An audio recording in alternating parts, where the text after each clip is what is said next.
I'm a 29-year-old guy and I've been married to Ava, who's 27, for 2 years. Both Ava and I grew up in a small town where everyone knew each other, and most folks attended the same local church. When I was 10 years old, my family moved to that town, and we started going to the same church as Ava's parents. We were basically raised there. A couple of years ago, I graduated from college and decided to return to my hometown. I was already accustomed to the calm, quiet, and simple life there. And that's when Ava and I began dating. I had secretly admired her for years, and finally, the chance came for us to be together. We fell deeply in love and got married after a year of dating. Our wedding was a small affair, and both the church and our parents were delighted with our union.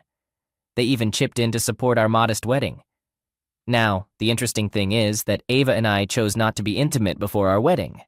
She insisted that we should wait until our wedding night, and despite my attempts to persuade her otherwise, I eventually agreed. While I had become less involved with the church, Ava remained fully devoted. She attended all the church programs, meetings, and events.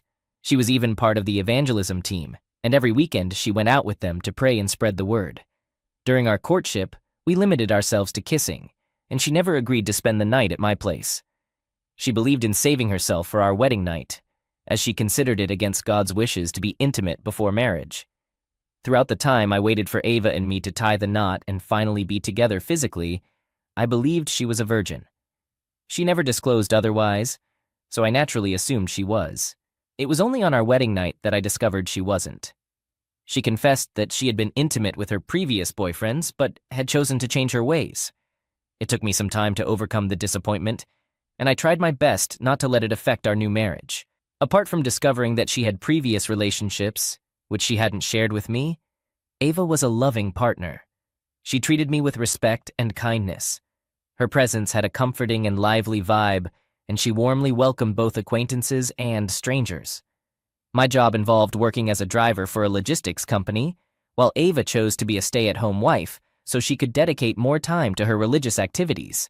Despite my modest income, I did my best to make ends meet. Aside from my earnings, Ava received a stipend from the church for her charitable work, which she used to cover her personal expenses. After our marriage, I anticipated that Ava's commitment to the church might diminish, allowing us to focus more on building our family. I didn't mind her staying at home, but I expected that we would have quality time together. However, that didn't happen. She attended church almost daily, either for midweek services, departmental meetings, evangelism, or other church-related activities. Frequently, this meant we couldn't spend quality time together because she was out at church almost every evening. When she returned home in the evenings, she would simply have dinner and head to bed. On weekends, Ava left the house in the morning for various meetings, charity events, or other church commitments. She would return briefly in the afternoon before going out again and returning late at night. I expressed my concerns about her excessive involvement in the church and the lack of time we spent together. However, her response was always the same. I should have understood what I was getting into when I proposed to her. This was her consistent reply, and she would leave whenever she said it. My complaints often escalated into arguments, leading to periods of silence between us lasting 2 to 3 days. Before our marriage, we discussed the topic of having children and agreed to wait at least a year after getting married before starting a family. We felt that, given our somewhat distant relationship during our dating phase, the first year of marriage would be a valuable opportunity to strengthen our connection. However, this plan didn't unfold as expected. Within that first year, Ava underwent a significant transformation. She seemed like a completely different person from the Ava I knew during our dating period, and this wasn't what I had envisioned for our married life. Our main source of contention revolved around her unwavering commitment to attending church, which created a divide in our marriage. Despite my repeated complaints, she remained steadfast in her church activities. Due to the nature of my job, I couldn't accompany her to midweek services and other church programs. And even when I had the opportunity, I preferred to spend my time differently. Whenever I voiced my concerns, she portrayed me as if I were against her faith, which wasn't the case. I was simply trying to convey the importance of balancing her religious commitments with our relationship. After a year had passed and we still hadn't started a family, I broached the subject with her. However, she didn't seem interested in discussing it. She straightforwardly told me that she was preoccupied with her religious duties, implying that I should support her rather than focusing on having children. At that point, I was exhausted from her behavior, so I decided to confide in her parents. I shared everything about Ava's actions, including how she neglected me, our home, and her responsibilities as a wife. When her parents heard about her actions, they were taken aback by her behavior. A few days after I had spoken to her parents, Ava confronted me, and she was furious. She went as far as insulting me and using hurtful names after I reported her actions to her parents. Reflecting on this story now, I regret not walking away when her behavior and neglect first began. I pondered that choice many times, but due to my love for her, I chose to overlook her mistreatment, brushed aside her neglect, and persisted in trying to salvage our relationship. Despite Ava's shifting demeanor and her prioritization of her religious duties over our relationship, I still held a deep affection for her and continued to treat her with love. I took on most of the household chores because she was rarely present to tend to our home. I handled cooking, laundry, grocery shopping, and all other domestic responsibilities. We continued in this manner for another year until she became pregnant at the end of the second year. Ava's announcement of her pregnancy brought me immense joy.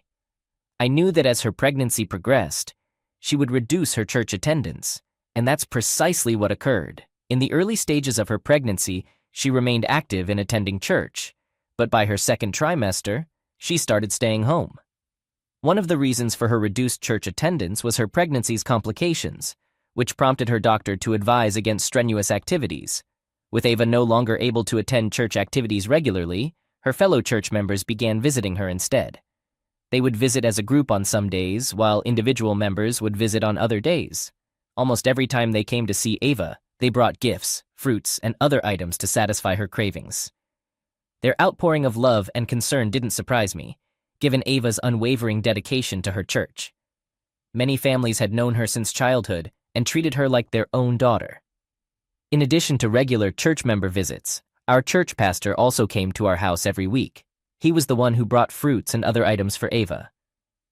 I noticed that whenever our church pastor visited, Ava would have a radiant and excited expression on her face, although I didn't think much of it at the time. Many times I would arrive home from work in the evening to find his car parked in our driveway. Occasionally I'd leave them at home while I ran errands or took care of things outside. I didn't think much of it because he was our pastor, and I trusted that Ava wouldn't engage in anything that went against our faith. Our pastor continued to visit our home for weeks, regularly bringing items for Ava. I maintained my job as a driver for a logistics company and took on an evening side job. With Ava's pregnancy, there were increased demands and changes at home. I had to be extremely supportive and attend to her needs, even on sleepless nights. It took a toll on me, but I knew it was essential for her to get enough rest. During our pastor's visits, one noticeable thing was the substantial amount of money he would give Ava. When this happened repeatedly, I started questioning Ava. It didn't sit right with me that her pastor was giving her such a significant sum of money each week. Ava initially brushed it off, saying he was just being generous and helping her as he would anyone else. However, after several arguments, she promised to stop accepting money from him. I wanted to believe her explanation about the pastor helping her like he would anyone else. But I had an uneasy feeling about it. As the pastor's visits continued, I grew increasingly uncomfortable. Their relationship seemed to be growing closer, and I suspected they were discussing matters behind my back. I distinctly remember one afternoon when the pastor visited, and I offered to make fresh juice for him. I left them in the living room and overheard them whispering about something from the hallway. However, as soon as I entered the living room, they pretended to engage in normal conversation at regular volumes. On another occasion, when I got back home from work, our pastor promptly left upon my arrival. It felt awkward, and my instincts kept signaling that something was amiss. Ava's behavior that evening, after our pastor's departure, only served to confirm my suspicions. I initially thought I could easily dismiss these suspicions, but every time I observed Ava and our pastor together, those doubts resurfaced. Moreover, due to my complaints about the amount of money Ava received from our pastor, she ceased informing me about it and started concealing it. I wouldn't have been aware that she was still receiving money from him if I hadn't decided to tidy up one of our clothing drawers one day. Upon stumbling upon the stash of money, I was taken aback. I also felt disappointed that Ava had been keeping this information from me. She had led me to believe she had ceased accepting money from our pastor. Initially, I contemplated confronting her regarding the money, but I recognized that it might jeopardize my chances of uncovering the truth about their relationship. I had witnessed our pastor praying for her and the baby on numerous occasions, and she claimed that was the primary reason for his frequent visits to our home. I wanted to capture our impending conversation, so I discreetly activated my phone's camera. Jenny seemed taken aback to find me home so early and was further startled to see the pistol by my side. I brushed off her inquiries and directed her attention to the videos on the computer. Her face displayed shock, but she quickly tried to regain her composure. Instead of remorse, she spoke with a twisted sense of pride, even going as far as to suggest she'd bring John over more often now that the cat was out of the bag. I was taken aback by her audacity, and for the first time ever, I spoke to her with raw anger. I told her she needed to leave. Jenny responded with threats, hinting that she and her partners in crime were capable of fabricating all sorts of lies to tarnish my reputation. She mentioned possibly framing me for awful crimes, hinting that they had the tools to edit videos and set people up. I remained unyielding, challenging her plans and refusing to be manipulated. In a moment of anger, I removed her rings and stripped her of the house key. Even as she left, she attempted to bargain, asking me to rethink my decision. I stood my ground, ensuring the whole confrontation was captured on my phone, ready to present it as evidence to Sally the following day. I couldn't believe what I saw. It was far worse than I ever expected. I'll admit, I was unsure how to react. But when I heard Ava moaning in pleasure, it drove me mad. I don't even recall getting out of my car and sprinting to our house. My anger surged, and I forcefully opened the door and confronted our pastor. I knew I couldn't touch Ava due to her pregnancy, so I vented my anger on him. If it weren't for Ava stepping in, the pastor might have passed out. I was heartbroken and didn't know what to say to them. He hastily left the house with just his underpants and clothes in hand. After he departed, Ava started sobbing uncontrollably. She claimed it wasn't what I thought, and that the pastor had come to pray for her and the baby. I couldn't believe Ava was still trying to deceive me after I caught her in the act with our pastor. I was furious, but I made an effort to control my anger.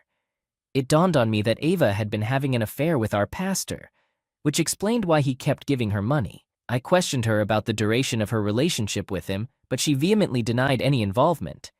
Given her response, I knew she wouldn't admit to it, so I kicked her out of my house, and all she had on her were her bathrobe and flip-flops. Outside the house, Ava pleaded with me to let her in until the neighbors came out to inquire about the commotion. Fortunately, one of them offered to drive Ava to her parents' house, and that's how she left. Before she reached her parents' house, I made sure to call them first and inform them of what I had witnessed. Initially, her parents didn't believe me, but once his Ava arrived at their home, they started bombarding my phone with calls. I chose not to answer their calls because I wasn't in the mood to talk. All of this unfolded 3 weeks ago, and since then, I've been unable to think clearly. Ava consumes my thoughts, and it's painful to accept that despite all my efforts to be a great husband, she cheated on me with our pastor. Right now, I'm utterly confused and don't know what to do. I had always envisioned us raising our children together, not as divorced parents. However, I cannot live with a cheater. No, I haven't informed the church yet about her infidelity. She and our pastor have been calling me every day, and our pastor has been texting me, urging us to meet and talk. Update 1. I appreciate your comments, and you're absolutely right. I should have paid attention to the warning signs right from the start. They were glaringly obvious, but I clung to our marriage. So, 2 days ago, on a Sunday, I encountered our pastor at church. It was an open area, just as some of you had suggested. Interestingly, he seemed nervous when he saw me walk into the church that morning. I had skipped church for 5 weeks, and my presence seemed to unsettle him. After the service, he summoned me to his office and pleaded with me not to disclose what I had witnessed. At least he was more cautious than Ava. I took advantage of the situation to inquire about the duration of his affair with Ava. Guess what, folks? He claimed it had started before Ava and I even began dating. This meant he had been involved with her while she was deceiving me. I felt utterly devastated upon hearing that revelation. Ava had not only betrayed me through infidelity, but had also made a complete fool out of me. I wanted to confront him right then and there, but the church was filled with people, and such an outburst would derail my plans. So, I kept my composure. I had expected to see Ava at church too, but she was conspicuously absent. Even her parents didn't attend. Prior to catching Ava and our pastor, I had heard rumors about our pastor's involvement with young girls in the church, but no one had the courage to confront him about it. At that point, I didn't need to inquire whether he had been misusing church funds because it was apparent. The church collected weekly donations, and I suspected he used the money for his own purposes. After our pastor implored me not to expose his affair with Ava, I proposed a condition for my silence. He had to confess to the entire congregation that he had been misappropriating church funds for his personal needs. I wanted to impart a lesson. And surprisingly, he consented. He agreed to make the announcement the following Sunday and seek forgiveness from the church.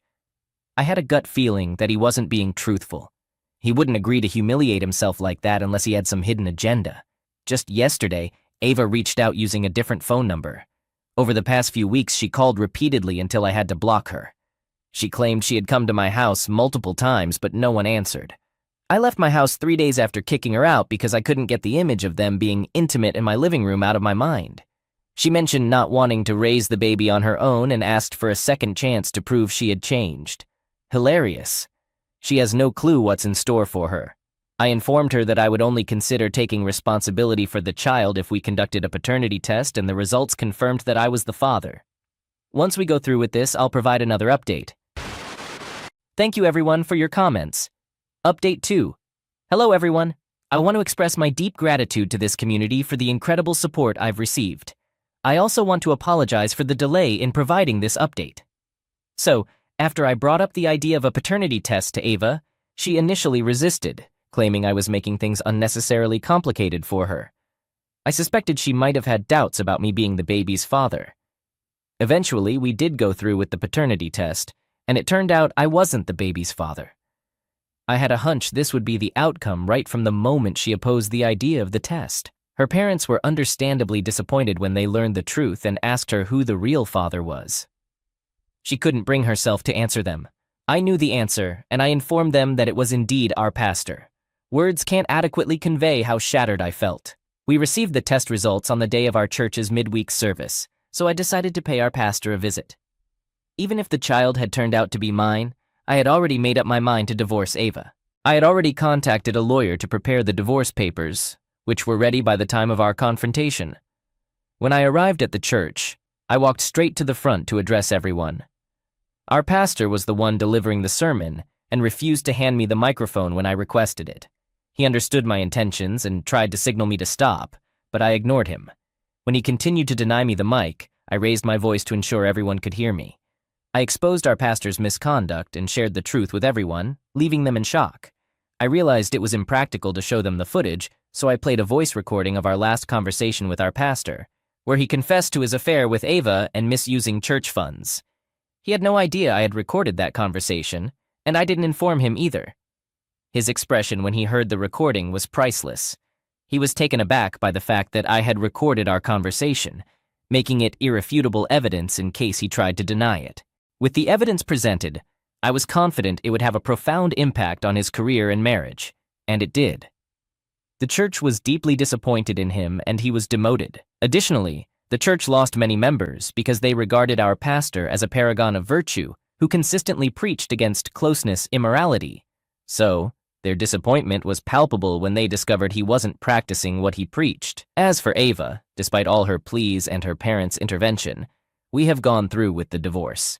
She is currently approaching her due date and residing with her parents, who, despite their disappointment, have taken her in. After exposing our pastor, I stopped attending church, fully aware that news of the scandal had spread rapidly throughout the town, becoming a topic of conversation for almost everyone. Ava has lost many friends and well-wishers as a result. The last I heard about Ava's affair partner, I was informed that his wife had divorced him, and he was asked to provide records of all the funds he had used for church purposes during his tenure as pastor. It's safe to say we can predict how that will turn out. While I still carry the pain and hurt from Ava's infidelity, it's preferable to remaining married to a cheater. I want to express my heartfelt gratitude to all of you for your support throughout this ordeal. I truly appreciate each and every one of you. All right, that was a fun story. Now let's move on to another exciting one. Stay tuned and let's dive in. I'm a 33-year-old guy, and I've been married to Summer, who's 28, for 4 years. But then something terrible happened. Summer and I crossed paths right after I finished college. We both went through the same job training program, and that's where we fell in love. Initially, we didn't confess our feelings. It took me some time to open up to her. The truth is, I didn't want to rush into things because I'd just gotten out of a really bad relationship, and I didn't want to repeat that mistake. Eventually, we got closer and we both admitted we were into each other. We officially started dating after that. 2 years down the line, we tied the knot and moved into a bigger place. Living with Summer and learning more about her every day was a lot of fun. I especially liked her personality because she always had surprises up her sleeve. As newlyweds, we were crazy about each other and did everything together. We ate, shopped, bathed, and even prayed together. I'd read somewhere that spending quality time with your partner helps strengthen your relationship. So that's exactly what we did. Before we got married, Summer and I made a pact not to have kids until we were both ready so we could enjoy each other's company without any distractions. Summer worked as a secretary at a big tech company, while I worked as a construction worker. Our combined income was enough to support our simple yet comfortable lifestyle, and we worked hard, hoping for better career opportunities in the future. Personality-wise, Summer was the more outgoing one. She could make friends with anyone. In contrast, I was the complete opposite. I didn't make many friends and was only really close to my older brother. Summer had a very close friend named Claire, and they had been friends since their early school days. On my side, I mostly stuck to my brother as it was hard for me to open up to new people. I had a few friends, but none of them were close enough to be called a best friend. Summer and her best friend were incredibly close, to the point where they could easily be mistaken for sisters. They both had blonde hair, the same eye color, and similar personalities. Claire felt like a part of our family, and we visited each other's homes frequently. Claire worked as a lawyer, and her husband had his own business. From time to time, we would plan family outings and always managed to hang out at least twice a month. Being an introvert, I made an effort to build a strong relationship with Claire's husband. But no matter how hard I tried, our interactions always felt forced and awkward. Despite these feelings, I never complained when Summer and Claire arranged outings or family vacations. I understood that Summer just wanted us to have fun and take a break from work. I also saw these opportunities as a way to overcome my introverted tendencies. It's important to note that Claire's husband was not a stranger to me at all. Summer was also very close to him, and they had known each other for at least 2 years before I entered the picture. I had no reason to suspect anything unusual between them until Claire asked to meet with me in a cafe one day. When I met Claire that day, she appeared worried, and the first thing she said to me was, "I believe my husband is being unfaithful." At first, I was puzzled because her husband didn't seem like the type to cheat. He loved her deeply and treated her like the most important person in the world whenever we went out for dinner, picnics, or visited their home for meals. It reached a point where Summer started comparing me to Claire's husband. After our team hangouts, she frequently pointed out the things Claire's husband did for Claire and the things I didn't do for her. She complained incessantly, and it began to irritate me. It seemed like Summer was envious of her best friend and how her husband treated her, although she never admitted it. The thing is, Claire's husband had inherited a successful landscaping business from his father, so he had a steady income without working too hard.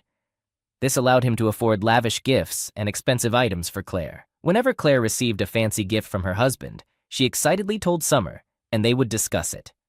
However, as soon as Summer ended the call, she would make negative comments about Claire, questioning whether she deserved to receive 2 expensive bracelets in just 3 months. I never brought this up with Claire or her husband because I believed it was a normal desire for a best friend to want what her best friend had. So, when Claire confided in me about her suspicion that her husband was cheating on her, it was a shock.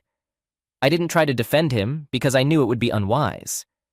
Then, as I attempted to empathize with her, it struck me that she should be discussing this with Summer, not me. When I asked Claire why she was confiding in me instead of Summer, her response left me speechless. Claire told me she suspected her husband was having an affair with Summer, her best friend, and my wife. I didn't know how to respond, but I assured her that it couldn't be possible for Summer to be having an affair with her best friend's husband. From my perspective, I was a devoted husband, and I showered Summer with love and attention. While I might not have gifted her as much as Claire's husband had gifted Claire, I still tried my best to give her presents on her birthdays or other special occasions. Despite my doubts, a part of me feared that there might be some truth to Claire's suspicion. My mind drifted away as I reflected on Summer's behavior during the past few months. It became clear to me that Summer had indeed changed. She no longer made time for me as she used to, and there was an inexplicable excitement and radiance about her whenever she was about to go out. Summer had also grown distant, and even when we shared the same room, it felt like she wasn't really there. Our conversations felt forced, and she had lost her usual sense of humor, even when I tried to crack jokes. At the time, I thought it might be a passing phase, but I was mistaken. In addition to these changes, Summer had recently updated her wardrobe with tighter and more revealing clothing. She wore these outfits both to work and whenever she went out, making her appear much younger and more alluring. I wasn't the type to criticize my wife's choice of clothing, so I never raised any objections. Little did I know that Summer had been wearing these seductive dresses to attract her best friend's husband. So after Claire shared her suspicions with me, we decided to conduct our own investigation before jumping to conclusions. Once we returned home, I waited for Summer to fall asleep so I could check her phone. However, her phone was devoid of any incriminating evidence. I also scoured all her social media accounts to see if she had been communicating with Claire's husband there, but I couldn't find any traces. I continued my search for a week and even examined her work laptop, but found nothing. At one point, I felt guilty for trying to find something that might not even exist. Nevertheless, considering how distant we had become in just a few weeks, I was convinced that she was involved with someone, even if it wasn't Claire's husband. On the contrary, I had no knowledge that Claire had hired a private investigator to tail her husband. It wasn't until after about a week and some days of the PI monitoring his activities that Claire's suspicions were confirmed. Indeed, Summer was involved in an affair with Claire's husband. When we saw all the pictures and videos of them together, kissing and engaging in other behaviors that cheaters do, it shattered our hearts. It's hard to say who was the most devastated among us. Perhaps it was Claire, because discovering that the two people she trusted most had betrayed her was an immense blow. As for me, I wasn't just heartbroken, I was furious. It was painful to realize that all my sacrifices were on the verge of being in vain due to a wife who couldn't find contentment. She always had her eyes on everything Claire's husband did for Claire, and in the end, she betrayed her best friend and wrecked 2 marriages. Once Claire shared all the evidence with me, I made an effort to remain composed. On that initial day, I didn't stay at home because I was afraid of what I might do to Summer. I had to meet with Claire, because she was the only one who could truly understand my pain. After consoling each other, I dropped her off at her house and found a motel to spend the night. Ironically, I still couldn't sleep because I was deeply wounded. Thoughts of Claire's husband being involved with my wife haunted me. It was around that same time that I began to piece together the puzzle and understand why our intimacy had vanished. The following morning happened to be a weekend, so I returned home. Summer was at home, seemingly unconcerned about my absence overnight. Just looking at her filled me with anger, and I struggled to keep my emotions in check, but I couldn't contain them any longer. I felt the need to confront her about the situation. When I mentioned hearing rumors about her involvement with Claire's husband, she went still and asked, "How did you find out?" My expectation was for her to deny everything, and she didn't deviate from that script. She tried to convince me it was absurd to believe she would betray her best friend or cheat on me. She appeared so convincing that I might have believed her if I hadn't seen the evidence gathered by the private investigator. However, I couldn't help but chuckle at her obliviousness, and I promptly took out my phone, displaying all the pictures and videos Claire had forwarded to me. Summer's demeanor changed in an instant, and she contended that someone was attempting to frame her, insisting that the videos and pictures weren't what they appeared to be. I reminded her that these pieces of evidence came from her best friend, Claire, so they couldn't possibly be fabricated. Before I could utter another word, Summer erupted in a fit of rage, shouting loudly. She asserted that Claire was trying to ruin our marriage and claimed that Claire had always been envious of her. Honestly, it was the last thing I expected to hear from her. Summer was quite the actress, and without allowing me to respond, she snatched her car keys and stormed out of the house in a fit of anger. Her departure didn't trouble me because I anticipated her eventual return, but what I didn't anticipate was that Summer would confront Claire herself. While I remained at home reviewing the evidence, I received a call from Claire, informing me that Summer had come to her house and offended her. She had even damaged some of Claire's belongings, and as a result, they were no longer friends. It felt surreal to me because I couldn't fathom why Summer would confront Claire even after being caught red-handed. It simply didn't make sense. Shortly after Summer left Claire's house, she returned home appearing calm and collected, as if nothing had occurred. When I questioned her about her offense on her best friend, her response was, "Because I've wanted to put her in her place for a long time." Her reply spoke volumes, and at that instant I realized I had been blinded by love all along. It became evident that Summer's affection for Claire wasn't as genuine as it seemed. She had secretly harbored bitterness towards her friend's success, and had been pretending all along. Later that evening, when I visited Claire at the hospital, I was shocked by the extent of the harm inflicted by Summer on her longtime best friend. Between the two of them, Summer had always been the more unpredictable, while Claire tended to be peaceful. Claire possessed her own unique qualities, which I believe Summer envied. I had a strong suspicion that it wasn't just about Claire's husband. Summer must have felt threatened by Claire's success and seemingly effortless life. She seemed determined to take away the one thing that mattered most to her. It turned out that Summer didn't just harm Claire physically. She also inflicted emotional wounds by uttering hurtful words that no best friend should ever say to another. Summer vented her frustrations in front of Claire and her husband, expressing how she resented Claire for always acting superior and flaunting her accomplishments and gifts. She even admitted to hating Claire for making her feel inferior. Claire revealed that she was taken aback when Summer unleashed all those feelings, and had no clue that Summer had harbored such resentment for all those years. With this revelation, I concluded that Summer was beyond redemption. If she could betray her best friend in such a manner, there was no telling what else she might do.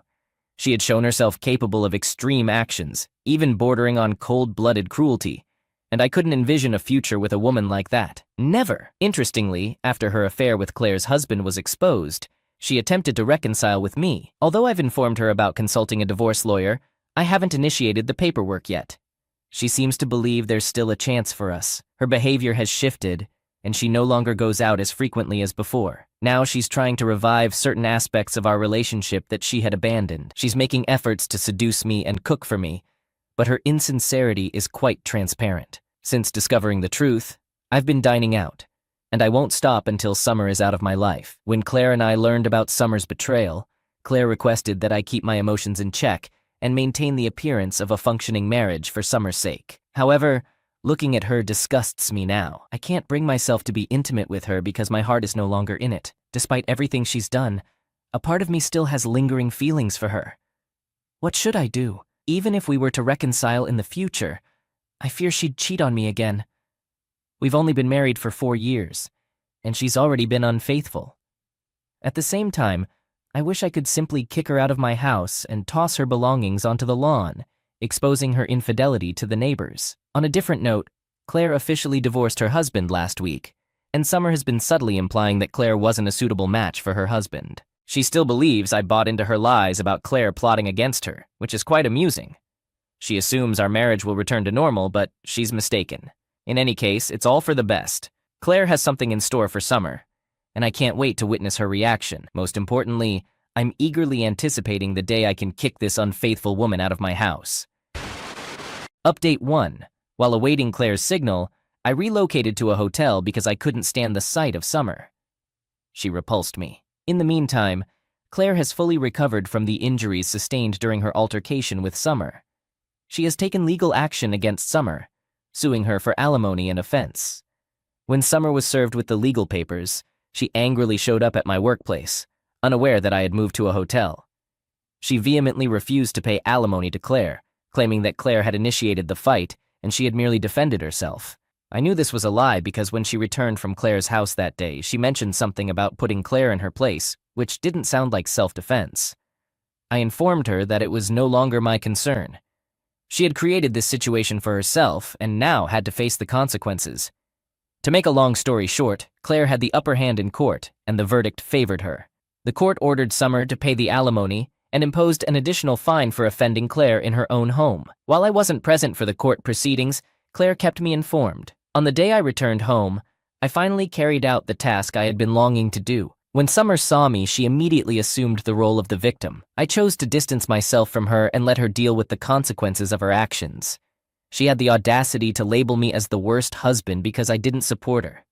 She believed I should have sided with her in stalking Claire. When she fell silent, I told her that husbands are meant to support loyal and faithful wives, not cheating individuals like her. What irritated me even more was her attempt to feign innocence and ask me what I meant by that. Seeing that false innocence on her face infuriated me further, and I began to shout at her. I informed her that I was aware of her affair with her best friend's husband, although I had to act as if I didn't know, so she could experience the pain of shattered hope. While speaking, I presented the divorce papers and requested her signature. Upon seeing the papers, she dropped to her knees and pleaded with me. She claimed she had lost everything and couldn't bear losing me. I responded that it was already too late and proceeded to carry out my plan of tossing her belongings onto the front lawn, just as I had envisioned. To my surprise, I witnessed Summer crying and chasing after me inside the house, which was quite unexpected. Nevertheless, I followed through with my decision and ensured that I removed all her possessions, scattering them across the lawn. All of these events unfolded last week, and since then, she has been persistently calling me, leaving numerous voicemails, and sending multiple messages daily on all our shared social media platforms. She even took the step of contacting my older brother to intervene on her behalf, but I requested that he block her, and he complied. I will provide another update once she signs the divorce papers. Update 2. Hello everyone. For those wondering if I felt a sense of satisfaction when I evicted Summer from my home, the answer is yes. It felt like a heavy weight had been lifted from my shoulders, and I wish I could repeat the act. I asked Summer to leave my house last month. On her last visit, she unexpectedly found Claire with me, which greatly upset her. I know she never expected to see Claire there, and it wasn't a pleasant sight for her. She was also surprised to discover that Claire and I had become close friends while she was experiencing pain and misery elsewhere. Here's an interesting tidbit. After I kicked Summer out of my house, she attempted to return to her mother's house. However, when her mother learned about her betrayal of her best friend and infidelity to me, she disowned her and also expelled her from the house. I won't deny that I took some satisfaction in Summer's reaction when she encountered Claire at my house. I relished the look of defeat on her face when Claire answered the door. We didn't allow her inside because she brought negative energy with her. Perhaps if I hadn't intervened, she might have offended Claire on my property. I sternly warned her that if she ever showed up at my house again, I would have her arrested. Initially, she didn't leave immediately. She stayed and caused a scene, accusing me of cheating on her with Claire. When Claire heard this accusation, she reacted with anger and shouted at Summer, stating that she wasn't a backstabbing person like her and would never betray her best friend by getting involved with her husband. We hoped that after exchanging words, Summer would leave in shame. However, despite everything Claire and I said to her that day, she remained on the porch and continued to argue. Her behavior escalated to the point where it disturbed the peace in the neighborhood, and neighbors began to come outside. At that juncture, I had no choice but to call the police, and she was subsequently arrested. I'm delighted to announce that Summer and I are now divorced. As for Summer, she is completely out of my life. She lost everything: her husband, her best friend, her financial stability, and even her mother's support. To make matters worse, Claire's husband ended their relationship after their affair came to light. I'm sure she's somewhere filled with regret. She got what she deserved. I'm grateful to be part of such an incredible community.